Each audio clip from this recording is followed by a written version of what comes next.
to Los Gatos Library, especially Daniel Keogh, who has been so gracious as a host in setting this all up.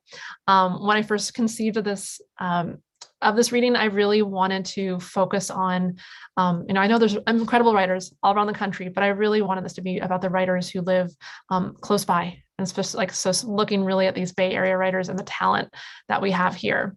And so I'm really thrilled to get started, so you can start hearing 4 voices who I really admire and respect and I'm inspired by, and I hope you will be as well.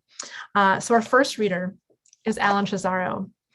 Alan is the author of This Is Not a Frank Ocean cover album by published by Black Lawrence Press in 2019, Pinata Theory, also published by Black Lawrence Press in 2020, and Notes from the Eastern Span of the Bay Bridge, Ghost City Press 2021.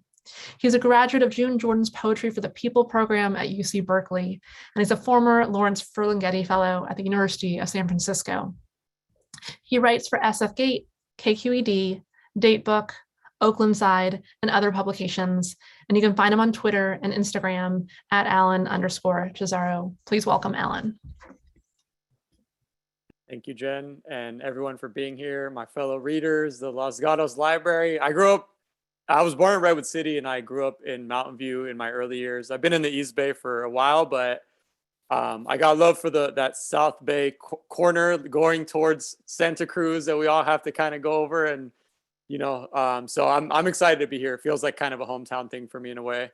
I'm going to be reading from some new work. I don't get to write a lot of poetry much anymore because I've been focusing on journalism, and I also teach high school and college classes. So poetry really is that escape for me and that reprieve, that place of healing and reflection. So I've written 2 poems only so far this year, and I'm going to read both of them just to kind of get some fresh energy. I've never read them to an audience, so hopefully you like them. The first poem is called A Loose Dissertation on Movement, with Souls of Mischief as soundtrack. And just some context, I'm actually going to put this in the chat since we're in the digital world. Souls of Mischief is a hip hop group from the 90s that are from Oakland. And I wrote this poem after going to Denmark for the holidays and then listening to Bay Area rap, which I grew up on. So it was kind of a layering of these experiences. So I put it in the chat there if you want to listen to it on your own time. I'm carrying distant shores on my fingertips, though I don't know what mileage I've left behind me. I'm telling you, I've inherited this loss of sunlight, the frozen curvature of floating eyes.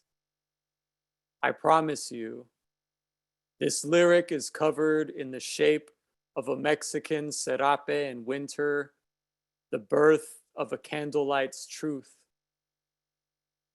Huga means you don't know what's beneath the open courtyards until you've come up for more air. But I won't call for breath until I've lived beyond myself. Pour me a double round of wet afternoons and basketball hoops near subway stations. Watch the snow dribble into streaks across your double-laced hoodie. This is where I want to fold into nothing I can pronounce. This is how I want to chill inside myself. This is why I take free throws as if it matters. This is where I'll stand from now till infinity. So there's a few allusions to the song in there. So once you listen to the song, and if the poem gets published somewhere one day, you can cross-reference that. I also just wanted to say, I'm a nerd, so I like to share things. Sorry, I think it's my teacher mode. But when I was in Copenhagen for a few weeks, actually, it was beautiful. They have this concept there called Huga, which I put in the chat, and it just means like coziness and warmth of the culture and of the people. And I found it to be an interesting tension because everybody's like huddled around candlelights and blankets while it's like freezing temperatures outside, right? And I kind of liked that tension while I was there. This next poem that I'm going to share, I actually wrote it as part of my poetry workshop that I'm going to teach right after this reading, actually. And I asked the students to write an ode. An ode is a praise, a song of praise to something. And after meeting them all in our first session last week, I was taking notes on who they are and things that they had shared in class. And I actually turned their words into a poem. Um, so I'm going to read this. It's called An Ode to Our First Poetry Workshop Together, and it's for and by my students. I'm going to go like this whenever I'm quoting somebody because you can't see it, what part is mine and what part I've sort of excerpted from our conversations. What is the music of our breathlessness? We are multitudes and we are inclusivity. There's an energizing West Coast optimism that I can't deny, that I can't resist. A dramatic dancing of basketball in my blood. I am among the trees. I am near grief. Mueller said, hope is the argument that refutes death. I say, kindness is easy. We should all feel more alive than we really are. We should all electrify what it means to be seen. I am seeing you, am seeing them, and seeing us. Together, we can never be apart. Remember, Joy Harjo said, every day I am remembering what it means to be indestructible. I thought that was a fun activity. I recommend you all try it. Essentially, just listening deeply to others in a space that you're in and just finding phrases that you can incorporate into your own writing. And poetry gives us the beauty to really make these giant associative leaps that, you know, I love prose, don't get me wrong, but there's certain lines of logic that you have to follow in an essay or in an article for the reader to sort of understand and comprehend what you're essentially arguing or sharing. But in a poem, it's more of just a sort of window into a feeling, right? And we have that sort of mobility to just jump around with language in a poem. So I try to do that when I can. It's very liberating. So gotta love poetry for that. I'm gonna read the last poem from my collection, Piñata Theory, which came out during the pandemic. It's been a little over a year. And it just looks at growing up in the Bay Area as a Mexican American with Mexican immigrant parents. So I'll read the title poem, Piñata Theory. Blindfolded, I was given a broomstick and told to hit a moving target. When I swung my dizzy arms, an adult on a chair would pull on a rope to yank the rainbow fluff of goods beyond my reach. Everyone laughed and sang about hitting the cardboard carcass, but I only became more lost. To prove them wrong, I focused harder in the darkness. Consider the violence of living, how breath can be fractured and displaced while walking. Take bones, for example, how they are firm enough for everyday activity, but collapse on impact. I fear these injuries, knowing what's beneath, revelations. Each day is a split in the skull, a bang in the lungs. So if I am piñata, then hang me with strings of coriander and rainbow dust while playing retro surf music and popping party balloons until I'm spilling myself and you are reaching to gather whatever part of me is unbroken. Because tonight is a cliffside. Everyone is loose and dismembering something might bring us together.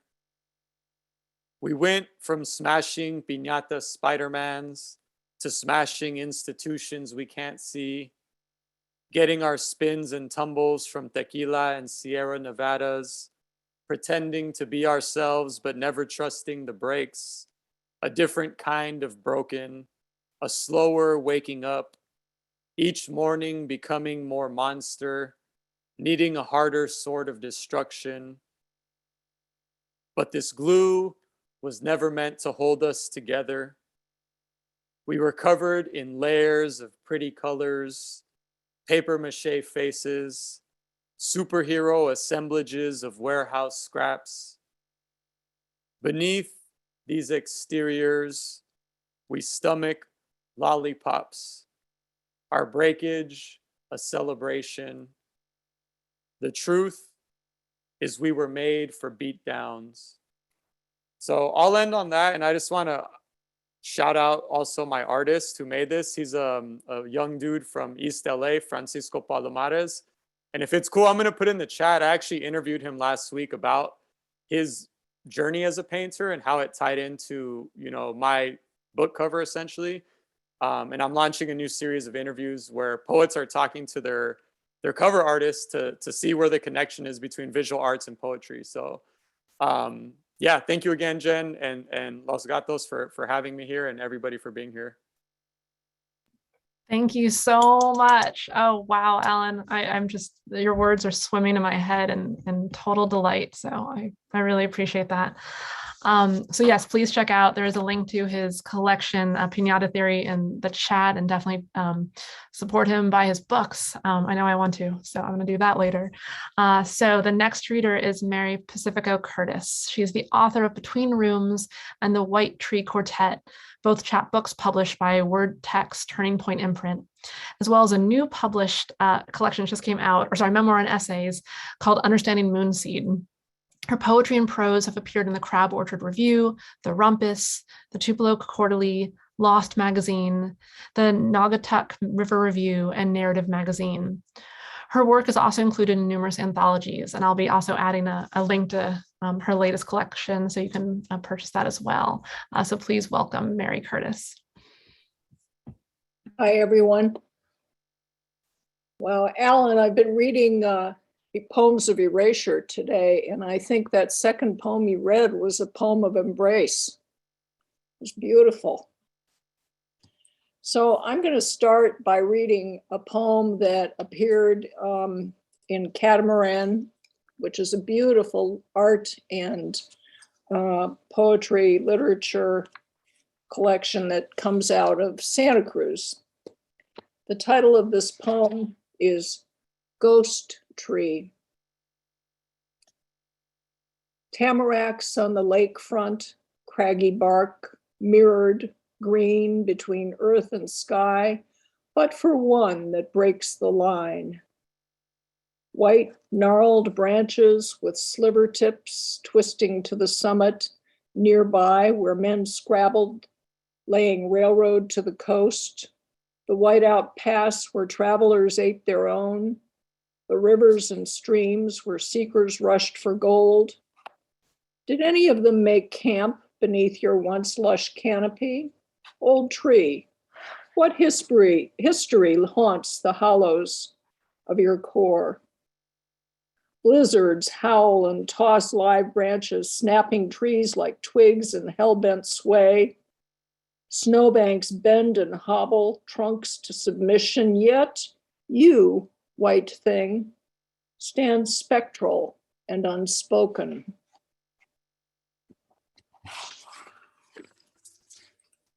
My next poem is going to be from my first chapbook, and the title of that is Between Rooms, and I'm going to read you the poem Between Rooms. The cold beneath my feet, once slab poured smooth, painted gray to uniform perfection. Upon it, we built a house with a white kitchen, redwood river rock hearth family room, formal living and dining rooms off the foyer. I tell you this so you can see what we built. A life with each other, with children and dog cadences and connected driveways.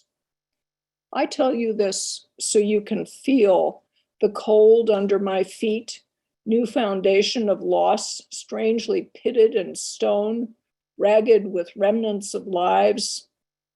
I tell you this so you know with certainty.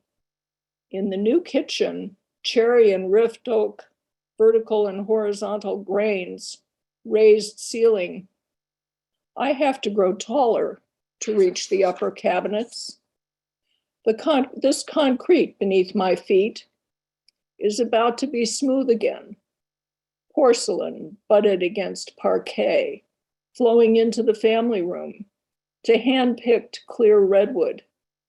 I tell you this, knowing I am opening too.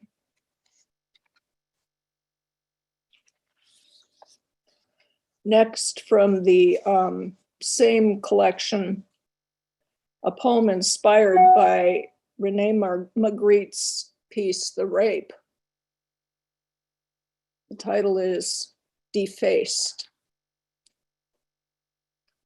Stars, glare, horizon, the darkening below bisected by a milk and willow neck upon which is a world.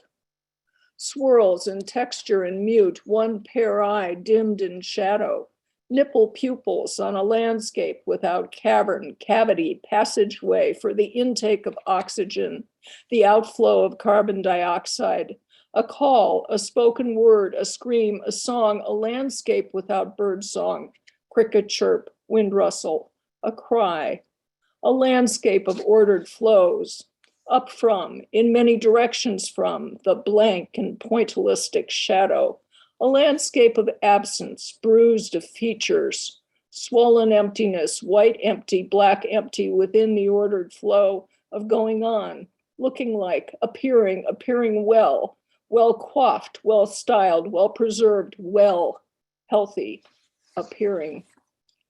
Pulled from shadows against the horizon, body, disembodied, face, within its frame and four corners, defaced again, embodied and escaping.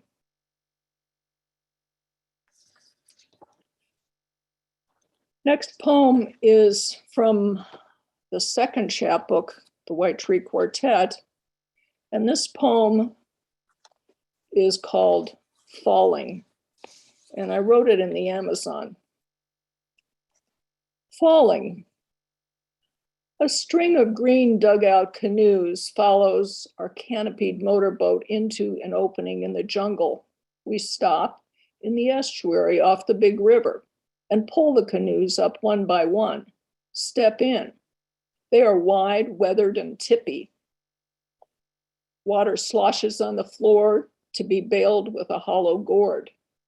We sit low, wondering how to position long white legs between benches spaced close for smaller people.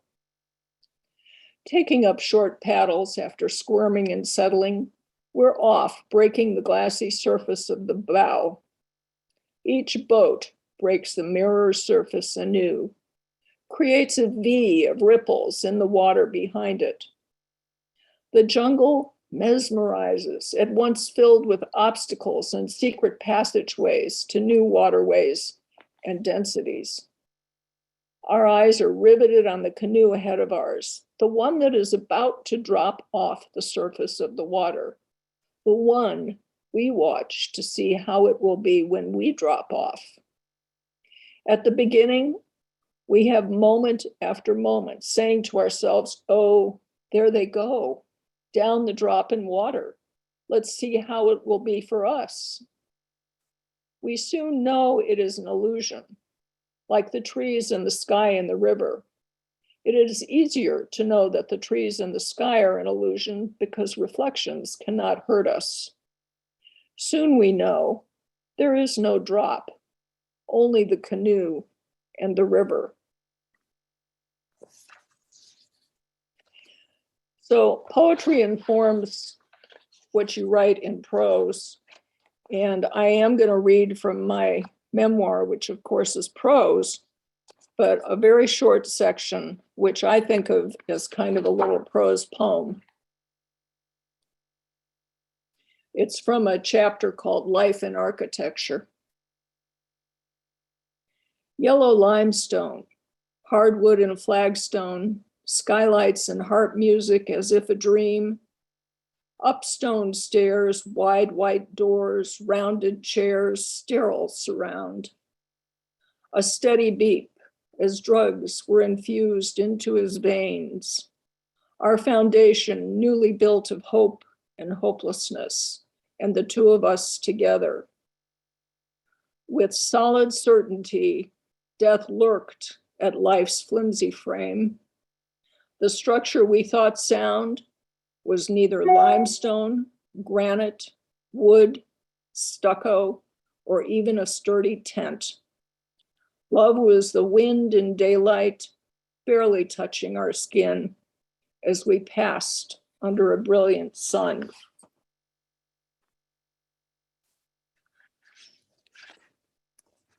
Next, I'm going to read a poem that I worked on for probably 3 years. And it appeared finally in Narrative Magazine, which is a fabulous online venue. It was inspired by the Arab Spring in 2011. And it's called Shepherd, Shepherd, Where Are You? This is a poem in 12 parts. 1, it was a season cracked open. 2, flowering honeysuckle, full fragrance of saffron, mint, and thyme. A season of ripe pomegranates and aubergines, olives and figs on shared borders. 3, the people awakened, rose up, raged at tyrants garbed in uniforms and robes. Gouty, engorged by their plunder, gated and guarded, they fell. 4, awash in their own blood. 5, it was a time of blinking characters on my four-walled screens. Hawks perched, vigilance. Shepherds slept. 6, I cocooned under a black sky. 7, we are your sheep. 8, spinning, choking in our own dust storms. 9, a herd without water or fruits of the pasture or peace under the stars. 10, shepherd, oh shepherd. 11, I awaken as. 12, on morning thermals, the red-tailed hawk lifts, sounds his cry.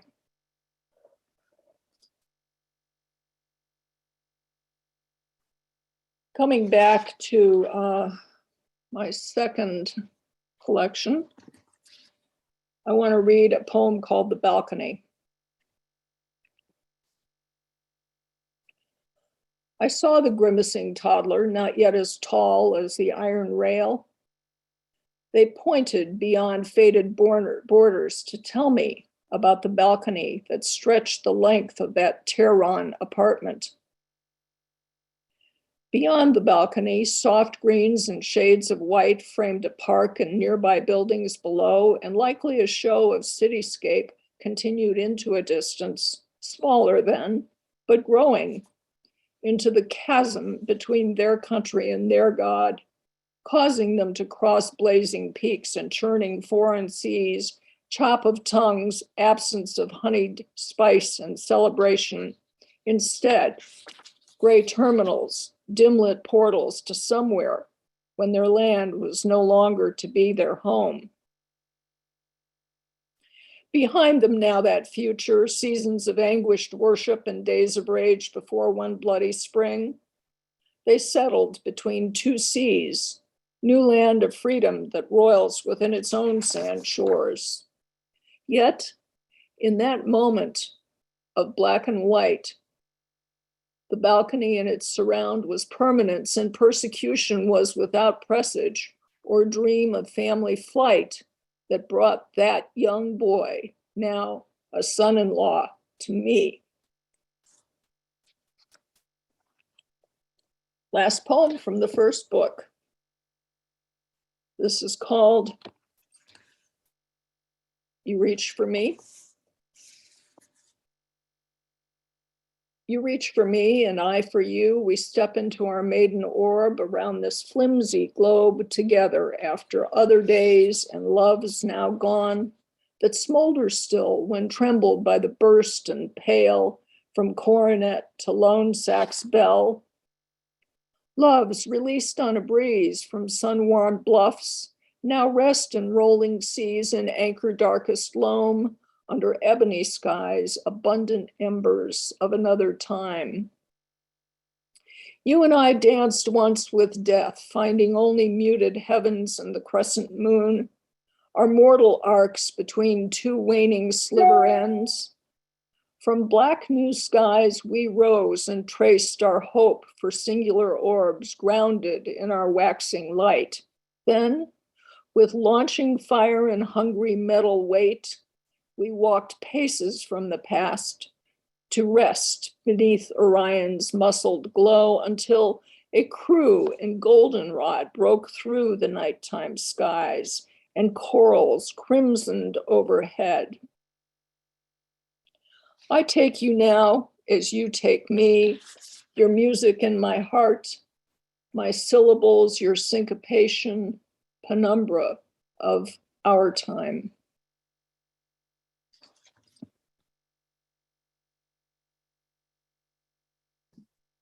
Thank you so much. That was wonderful. That was wonderful. That's Mary Pacifico Curtis. I have included her a link to some of her books. If you want to check them out on Amazon, buy them, check out, and especially her latest memoir. So definitely look at that. So our third poet today is named William Ward Butler. He is a writer and educator from Northern California. He's the author of the chapbook Life History from Ghost City Press that was selected for the 2020 Poets House Showcase. His poems have appeared in Assaracus, Bodega Magazine, Hobart, Tinderbox Poetry, Quiet Lightning, and other journals. In the spring of 2019, he was selected for AWP's Writer-to-Writer Mentorship, and he has also received support from the Napa Valley Writers Conference and the community of writers. Please welcome William Ward Butler. Hello, hi everyone. This has been such a nice night so far with Alan and Mary, and this is so nice. So thank you for being here, Jen and Daniel and the Los Gatos Library. Thank you for making this happen. I'm going to put a link in the chat if you want to read the poems that I am going to read.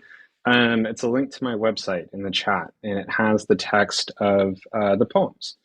So I'll read the first one here. This poem is called Evening. At the end of my block, a silhouetted couple shares a cigarette. Its orange tip glows like the streetlight outside my childhood home. Their closeness makes me think I will always be lonely. I used to be thrilled by possibility. Now I'm afraid of choice. Dear friends, if life is what you make it, that's what makes it terrifying. Whenever a bus passes, filled with people who won't know my name, I am glad to be anonymous. Tonight, when the animal that lives in my walls is quiet, I can't decide if it's a sign. The grass in the field hasn't been cleared since last summer. It brings together the vermin and birds of prey. When the mice look up to an owl descending upon them, why wouldn't they think it's the face of God? All right, that's my first poem. I used to live in Santa Cruz. I lived in Santa Cruz for many years, and that was a poem mostly written in Santa Cruz. I live in Los Gatos now, and I teach in Los Gatos, and a lot of the poems I've written that I'm going to read tonight are very, very Santa Cruz poems. The animal in the walls was that was literal. I was living in the Santa Cruz Mountains. It was a different place than Los Gatos. This next poem is also in Santa Cruz, mostly. This poem is called Artifice. Like everyone else, I am trying not to think about suffering. The radio tells me to live it up, even though living is absurd, what Camus called the unreasonable silence of the world. Last summer, I spent 1 week alone in a cabin and had no epiphany.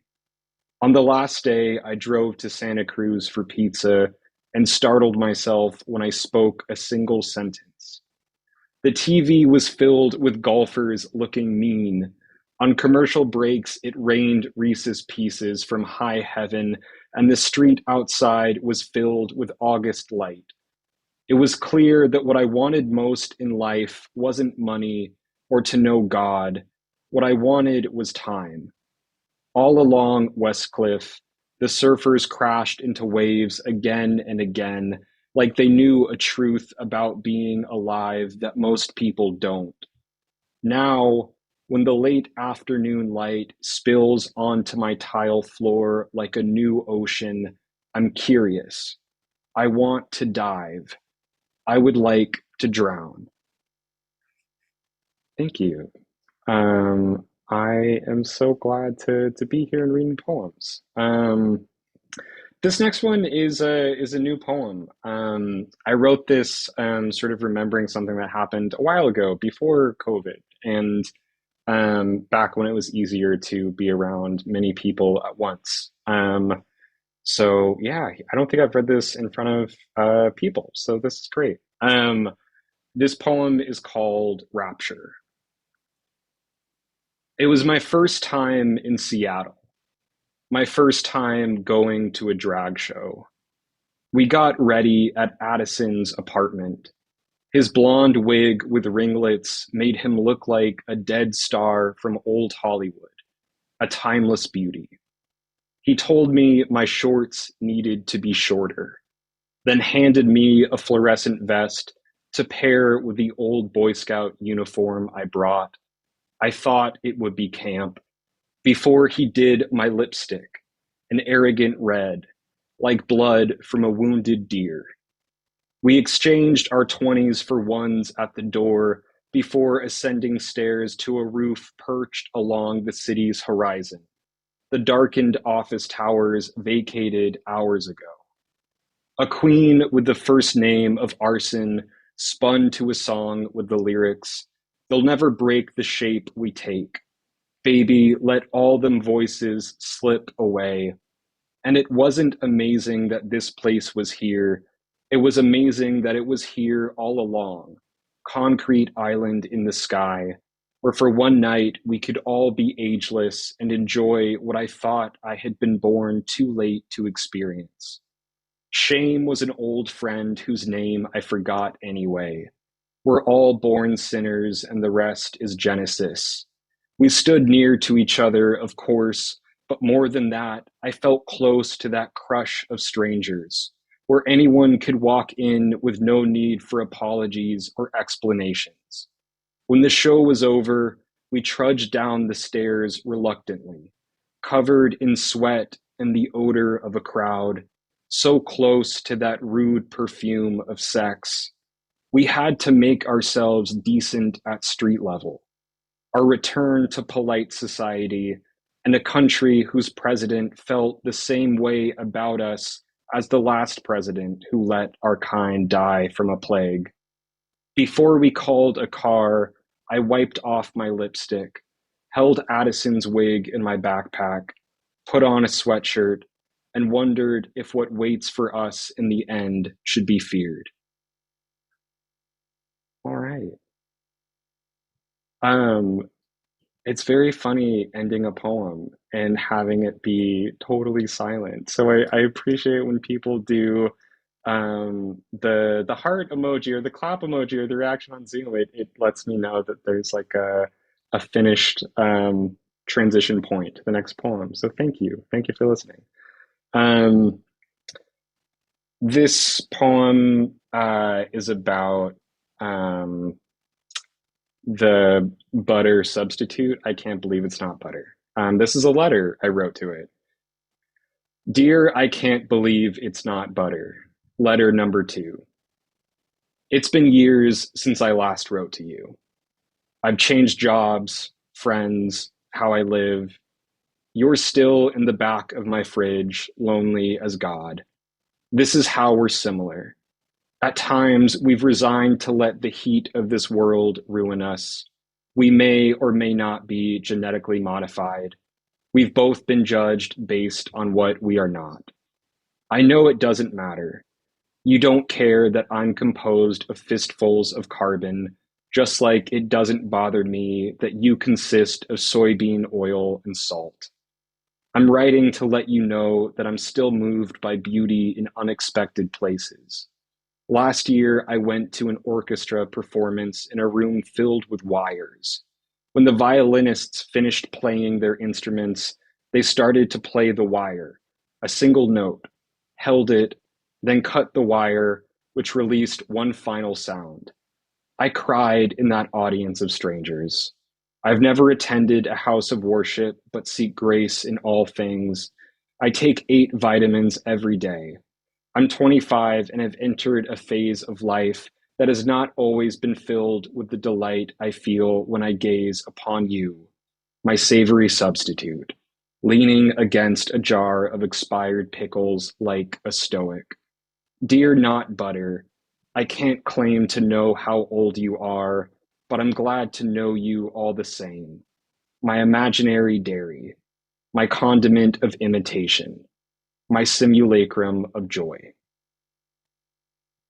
Thank you. I think my sister is in the Zoom call, and she made fun of me about how many vitamins I took during that phase of my life, and I take a lot less now. And I've really changed it around. This is my last poem, and if you have enjoyed my poems, if you want to buy a book, I have a book from Go City Press. It is called Life History. The link in the chat will take you to my website. You can order it there. Thank you for listening. This last poem is called Reading Cavafy by Candlelight, and it's a very Santa Cruz Mountains poem. Reading Cavafy by Candlelight. The storm we've been fearing hit tonight. It brought down redwoods and power lines, and half a mile away, a transformer exploded, sending up blue sparks bright as fallen stars. I'm glad to live with you here in these mountains, even though awful things have happened. When that car flipped and littered the road with glass, when the sky was filled with smoke all November, when you were so sick, the state of California called and I drove you to urgent care for intravenous fluids. Now, this storm threatens to flood our small apartment, and there's nothing to do but wait on the couch with you in the dark. This must be what straight couples think of when they're told, for better or worse. We haven't talked about marriage, but next month marks 5 years together, a length of time that once seemed impossible. Who am I without you in my life?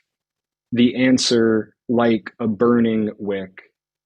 I love you with all my insufficient words. Thank you so much, everyone.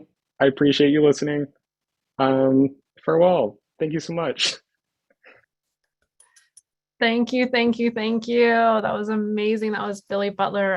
I loved the range from the hilarious to with the letter to I can't believe it's not butter. Totally, yeah. Wonderful. Yeah, it was, I kind of liked it as like a prompt. If you write a letter to an inanimate object, you're really just writing about yourself because it can't reply. So I was thinking a lot about myself. Genius, wonderful, and such beautiful, beautiful tenderness. So thank you. Please check out, yes, his link in the chat. Buy his book, support him, buy the books of all our poets, I know they would love you for it, so please do that. So our last and final reader I'm so excited to have her. So Janice Lobo Sapigao is the daughter of immigrants from the Philippines. She's the author of 2 books of poetry, Microchip for Millions from Philippines American Writer and Artist Inc. 2016, and Like a Solid to a Shadow, published by Nightboat Books in 2017. She was a Vona Voices Fellow and is awarded a Manuel Flores Prize, POWA Scholarship, and to the Kundaman Poetry Retreat as well. She's also poetry editor at Angel City Review, co-founder of Sunday Jump in Los Angeles' historic Filipino town. Her work has been published in various anthologies, and she is a 2020-2021 Santa Clara County Poet Laureate who's done so many amazing things with this county. If you don't know them, look her up, because she has literally turned this county into like a poetry like hub that's just exploding with her amazing projects. So please welcome Janice for her reading. Oh my gosh, thanks, Jen. I don't know if I could take any credit for all that, but I would like to think that something I do does something for someone, you know? Wow. Okay. I got a summer timer. I got 12 minutes. Yeah, I want to say thank you to everybody for being here. All the friends I texted to come to this reading last minute. Thank you. I'm going to read, I don't know. These are the poems that I feel most ready to share. So anyway, this I've been writing about like public health and Filipino Americans, and this is like pre-pandemic. So the pandemic just sort of made me want to write even more. Okay, so this people are texting me, and it's I want to read those too. Okay, but I won't. This first poem is just called In English. In urgent care or the doctor's office, a nurse's scale station chair. On the surgery imaging exam table, inside the waiting room, on the records, charts, files, places I'm convinced Ma might feel like her body feels less and less like her own. Ma has to report on her body. Advanced healthcare directive means I speak for her, and I say what the living will says. A nurse calls me a proxy. The estate papers say next of kin. I interpret from accented English to English, from medical language to English. Ma asks the doctors about disability pay and health insurance coverage, and I swear she's still asking about her body. The social worker brings us papers that I know I will have to read to Ma in her living room. I will be the one to interpret them, and I will sign her name in my handwriting, her voice here, her body, a body of text, again, word after word, not hers. I've been thinking a lot about public health. And I also have been listening to just a lot of music. I think I keep telling people that because it's just so true. And I listen to the same songs over and over again. And I've been thinking about like, if I had a drum machine, what voices would I keep on it and would I replay over and over again? And that's essentially the same thing as like keeping poets' quotes in my mind. So if I could replay them, what are some of the lines I would keep? One of them is the line, sometimes relationships get ill, and that's on You Got Me by The Roots and Erykah Badu. But I find it interesting that all of the Black women who are featured on that song were not named and were not given credit. Jill Scott, Eve, and Erykah Badu was the only one who was named. But I just wanted to write a poem that sort of riffs on a conversation with that line. So this poem is called Sometimes Relationships Get Ill. My stepdad says the cigarettes dotting Ma's potted plants in the front yard aren't his. Says each time we catch him, it's the first time. At my wedding rehearsal at Ninang's, he stays in his hotel room. At my wedding, he's swollen, his cheeks droop like the gills of a fish. These lies transport me to when I was 14 and his memory lapses and repeated convos congested the dinner table. The thing about addiction is that it's a member of the family too, wants to be invited everywhere but doesn't want to talk, won't keep you warm company. After you miss one graduation, the next absence is easier. It's still Father's Day without one. What's another birthday dinner when you have other dinners? Once is the gateway, and twice must be the turn. How many teachers and counselors mistook me for being good or fine or behaved? How come no one knew how to name the fog? The aunties who double as nurses whisper to Ma what doctors say. No one will have the conversations we all need. Everyone is conflict avoidant, but we'll call it respect. And the future will come, LASIX, dialysis, a call for prayers on social media. And I'll wonder if it was the lying or the smoking that made him hide, or the hiding that made him smoke, or the smoking that made him lie. I know how much secrets want to make way to air. To come clean is to clear the room, is to clear the throat. I want to name it for what it is. Illness or overcast, lips mottled the color of a bruise, a problem seeking grasp. And the test results are in. A child is a child and not a parent to a parent. Whew. That's real life.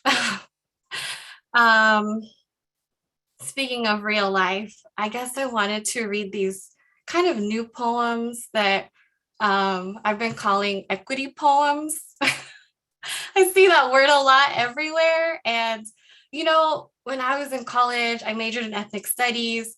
A lot of those readings gave me way to poetry, to art, to performances, to community building and solidarity. And now I see those words as like buzzwords in media, and they lack meaning, they lack definition, they lack history, and those words are not ahistorical. And so, like, of course, I think it's the job of the poet to like cull the meaning from things that I see that are called equity master classes.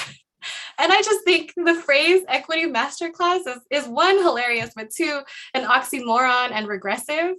And I just don't think people fought for history to be taught so that you could take a masterclass in it. And then and it's kind of dystopian, right? Like you can get a certificate in this, what? Like but then again, I have this degree, so then what does that mean? Anyway, so I just think it's interesting. So I'm just gonna read these like erasure poems based on equity masterclass descriptions. I wanted to like pare it down. So, okay, here we go. In this workshop, participants will coach for equity. In conversations that change and structure conversations, you'll learn about conversations. You'll see masterful conversations. You'll grapple between your own identity and a vision for equity, hone the conversations and inequities your communities need resilience for when leading for equity. Now, more than ever, people are finding voice and agency. Professionals study the status quo and meaningful change. Therefore, we have developed equity within hierarchy. Join in this masterclass offered via webinar. The sessions are designed for corporate community systems. Yeah, and then there's more, like there are so many equity master classes being offered, and it's like, maybe we should just read books by the people who were there. Anyway, so that's equity master class. Okay, I think I'm gonna read like 2 more poems. Okay, other songs I've been listening to is just like all of SZA's Control album. That album has not left my like top 40. It's just on repeat all the time. And I thought I would like the challenge of using the song title of each song title in the poem.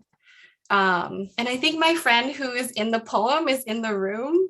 So let's see. Hopefully she's not mad. Okay, so this is called written after a Monica Sok poem. I love Monica. And it's called Ode to the Boy. This is a concert. Yes, he has no idea. I don't know this boy. Anyway, I really wish I was a normal girl, you sang. Your fitted hat tipped towards the stage with your cell phone and X on the back of your hand, blocking my view between wavy brown arms, glistening from purple and green stage lights. Winter in Honolulu is humid, and concerts mirror the heat, the belly of days against open air. The weather in the venue is breath, and the weekend, it is prom, and we are doves in the wind, flocked pretty little birds. I think of you often when I sit at my desk at work with broken clocks, when I tuck high school back into my bookshelf, when I text the group chat anything, when I hum to myself in the shower, how you gave yourself the gift of standing alone in standing room only, how I wish at 18 I was as brave as you, to see myself as worthy of my own damn time, to know that I didn't have to wait for permission or friends to take myself out on dates, how you danced like Go Gina, like Drew Barrymore and Never Been Kissed, like a supermodel for Simpin. Paula said, you were like the boys who rap to themselves in their cars, maybe with the bass sucker punching concrete. I spend my 30s writing about the love galore or lack thereof in my 20-somethings. I promise to get better as I get older. I promise to vibe more. I promise to be a garden of song lyrics, the kind of kindness that comes with having your own song sung back to you. From now on, I promise to put myself first and second and third and fourth in each seat of my car filled with chasing my own voice, me yelling to find me above the speaker system, my own words bouncing and running fast from my ears. Whew, yeah, music. There was this editor on Twitter who warned people against using lyrics in their poems and stories. And then in the comments, you just see a lot of writers, especially Black and brown writers who are like, what? Lyrics are all I think about. So yeah, that wasn't an impetus for any of this, but anyway, more space, more riffs, more conversations. And I'm gonna read one more poem, and I'm trying to make it like part of my reading practice to not just read my own stuff. I don't know, it just brings me more joy. So I'm gonna read this poem called My Father as a Guitar by Martina Espada, who, when I was broke and I wanted to be a poet, this is the book I got, Alabanza. And this is this was like the poem that, I don't know, the book that made me a poet. So I was really happy when he won the National Book Award for Poetry, because Martina Espada does not forget about people like janitors, waitresses, lawyers, manufacturer workers. And so I just love his poems. My Father as a Guitar. The cardiologist prescribed a new medication and lectured my father that he had to stop working. And my father said, I can't. The landlord won't let me. The heart pills are dice in my father's hand, gambler who needs cash by the first of the month. On the night his mother died in faraway Puerto Rico, my father lurched upright in bed, heart hammering like the fist of a man at the door with an eviction notice. Minutes later, the telephone sputtered with news of the dead. Sometimes I dream my father is a guitar with a hole in his chest where the music throbs between my fingers. Martina Espada. Yes, my time is up. I want to say thank you for listening to me. And you could buy my books, or we could just read anything that is historical and true and, you know, working against the narrative of why we need equity master classes. Anyway, thank you all. Thank you, Jen, for organizing. Thank you, Los Gatos Public Library. I love libraries. Okay, I'm going to stop now. Oh, thank you so much, Janice. That was so incredibly layered and wonderful. And thank you. Please check out Janice's books. She has 2 fantastic collections. I really would love, but I would love for everyone to just, if you could give us some thanks and love to the poets. Let's first just do a round of applause, or show your love in the chat, or show your love with the reactions, whatever. I just want to give everyone some love, because on this reading, when I knew this reading would be amazing, but this reading was like on a whole nother level. And I just am so excited. So huge thank you to Alan and Mary and Billy and Janice for just gorgeous, gorgeous words that I don't know, I'm just on this high, and I don't know about you, but the last couple of weeks have been really rough, and we, it's just having this poetry and having this beauty and the art is just, so enriching and healing. So thank you for all the beautiful work that you do. And a huge thank you to the Los Gatos Library, especially Daniel Keogh, who's here and just is such a wonderful host and supporter of the arts and poetry, and a poet himself and a reader of poetry, and is so great. So please, huge thank you to him and Los Gatos Library for hosting this and promoting it. So I hope you all have a wonderful night. Again, check out these great titles that these poets have put out, and stay safe and healthy. And thank you again.